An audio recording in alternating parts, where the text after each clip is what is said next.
Lots to cover here. The first thing I want to talk about, doctor, is something that's known now as the COVID 15. I've heard about the freshman 15, when kids go off to college freshman year, we know what happens, right? So now this is kind of the amount of pounds that people have allegedly gained during this pandemic. So, if true, what's the best way to start getting back in shape and reverse that? Because we don't want that. Well, it certainly is true. We actually took to calling it the COVID-19 because just it was already being called COVID-19 anyways.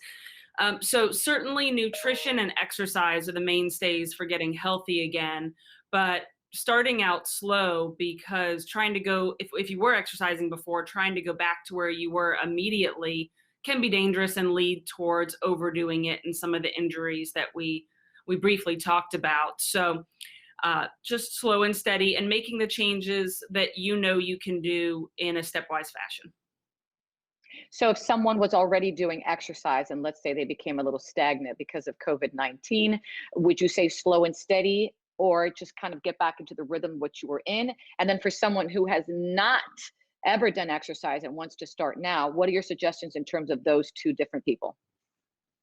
It's actually pretty much the same. With as long as most of us have been out of regular exercise over the past year, you almost want to start back as a newbie, even if you did exercise before. So as an example, say you were power walking 30 minutes a day on a regular basis. I wouldn't go immediately back to 30 minutes. I would start out with, say, 10 minutes, as long as you haven't incurred any injuries over the past year that are limiting you any further than that. And then do that for it's a little bit of an estimate, but a week or two before moving on to 15 or 20 minutes and 25 and back up to 30 eventually. So basically build slow and maybe get back to where you were and then maybe add on a little bit more after that. Oh, absolutely, yes, because if you're trying to lose the weight, unfortunately, it can take more than obviously what you were doing to maintain before, but you do want to gradually work back to where you were. It's a common mistake that even I have made where we think that we can go out and do what we used to be able to do, and we have to work back slowly.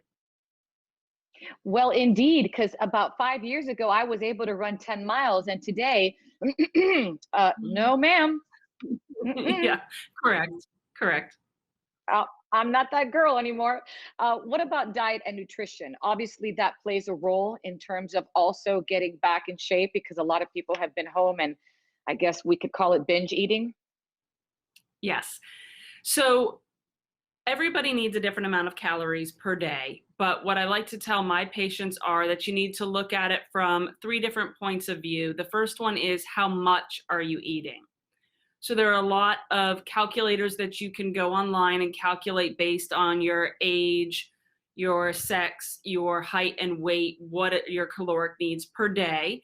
And also you need to look at what types of food are you eating. So typically we do not recommend eating processed high sugary foods, and that's not a good part of a weight loss program or an overall health program. And then also I tell some patients, if those two aspects are not working, for some people you can look at when you're eating, and that is the intermittent fasting. It does have some data behind it, but I think that's very individualized. I really think that the main focus should be on the first two, which is what are you eating and how much are you eating?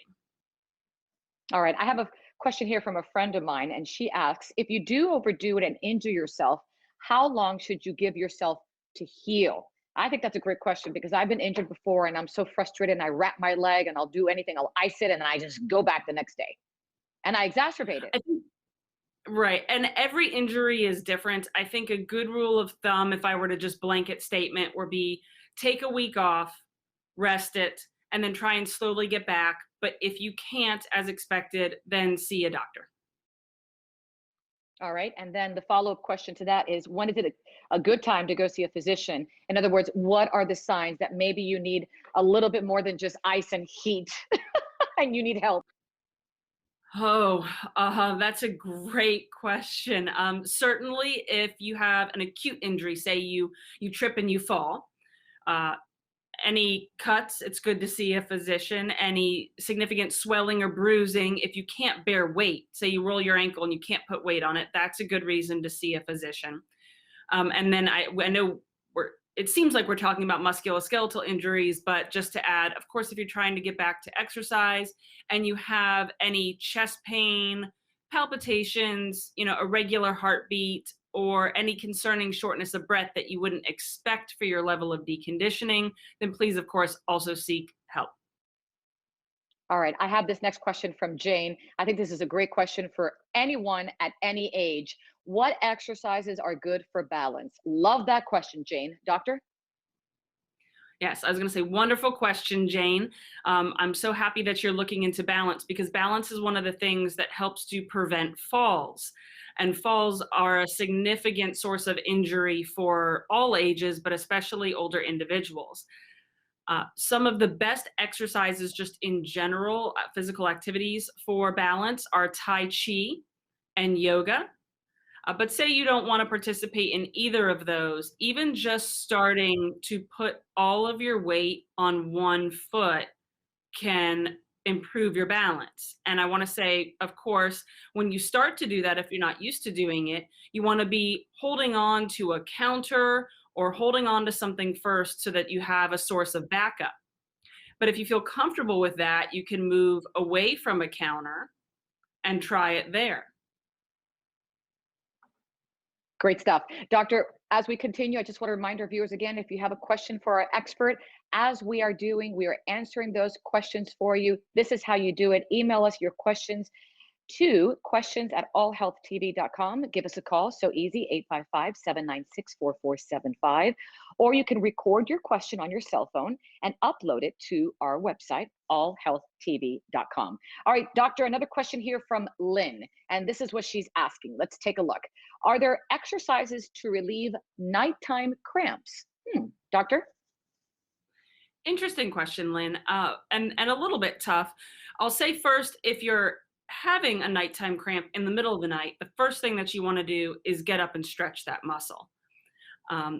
And actually, the only exercises that really have been proven to prevent nighttime cramps are pretty much the same thing as stretching out the muscles that are cramping at night. So for instance, say it's your calves that cramp at night, before you go to bed, some gentle stretching would be good.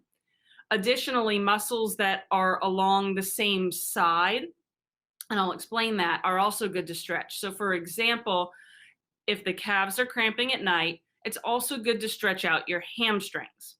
They're both on the back of the leg, so they are somewhat connected to each other, and it's good to stretch both then to try and help prevent them. All right, fantastic. I have here a question that just came in from Denise, and she wants to know, what do you think about taking Pilates classes to strengthen core muscles? And is there a less expensive way? That's a good one. Thanks, Denise. Yeah. Denise, wonderful question. I absolutely love Pilates. I think that it is a highly underrated exercise because our core strength is of utmost importance, and I would say almost everybody needs additional core strengthening.